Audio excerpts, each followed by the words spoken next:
പറയുന്നുണ്ടല്ലോ. എന്താ കുഞ്ഞിന്റെ പേര്?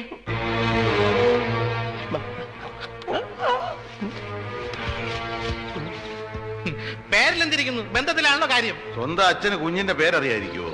അതല്ല, പക്ഷെ സാറൊന്ന് ആലോചിക്കണം. സ്വന്തം കുഞ്ഞിന്റെ പേര് പറഞ്ഞ് അത് സ്വന്തം കുഞ്ഞാണെന്ന് തെളിയിക്കേണ്ടി വരുന്ന ഒരു തന്തയുടെ മനോവേദന. ലോകത്ത് ഒരു അച്ഛന് ഇങ്ങനെ ഒരു ഗതികേട് വരുത്തരുത് ഗുരുവായൂർ. കർത്താവേ, അതേത് കർത്താവാണ്? അണ്ണാന്ന് വിളിച്ചോ, ആണ്ട് വേറൊന്നും വിളിപ്പിക്കരുത്.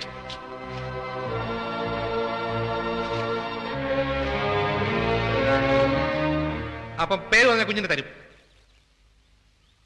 തരാം. എന്നാ കേട്ടോ, മേരി.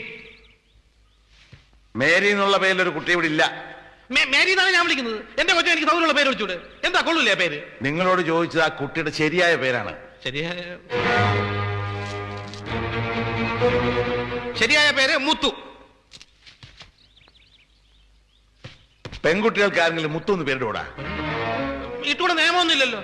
എന്റെ അമ്മയുടെ പേര് പീതാമരൻ എന്നായിരുന്നു. നിന്നെ കണ്ടപ്പോഴേ എനിക്ക് തോന്നി നേരെ ചുവയുള്ള തന്തയ്ക്കും തള്ളയ്ക്കും ജനിച്ചല്ലെന്ന്. എനിക്കറിയാം, ഇവന്റെ അച്ഛന്റെ പേര് ഭവാനിയമ്മ എന്നാ അല്ലേ? മനുഷ്യ ഇവിടെ തീർന്നു നിൽക്കുമ്പോൾ കളിയാക്കല്ലേ. കുഞ്ഞിന്റെ പേരപ്പം തനിക്ക് അറിയാം.